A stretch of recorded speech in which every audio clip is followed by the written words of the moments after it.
बिस्मिल्लाहिर्रहमानिर्रहीम अस्सलामु अलैकुम। अगर आप भाइयों ने सिर्फ एक क्लिक से लाइव मैच देखना है तो फिर आप इस मुख्तसर वीडियो को आखिर तक जरूर देखें। वीडियो को आखिर तक नहीं देखोगे तो आप भाइयों को फिर परेशानी होगी और फिर ना कहना कि भाई मैच तो नहीं चल रहा।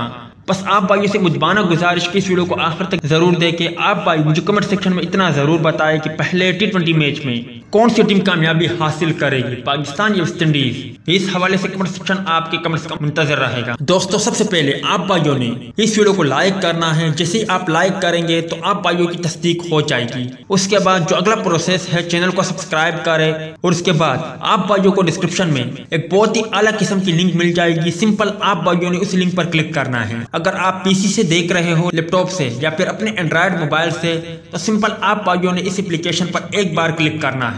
जैसे ही आप क्लिक करेंगे तो आप भाइयों के सामने HD क्वालिटी में लाइव मैच चलता हुआ देखने को मिलेगा। इंशाल्लाह उम्मीद है कि इस वीडियो को आखिर तक देखने के साथ साथ बताई गई प्रोसेस पर अमल करके आप भाइयों को किसी और तरफ जाने की जरूरत नहीं पड़ेगी और आप भाई बआसानी HD क्वालिटी में लाइव मैच देख सकोगे। उम्मीद है दोस्तों कि आज के मुख्तसर वीडियो भी आप भाइयों को पसंद आई होगी।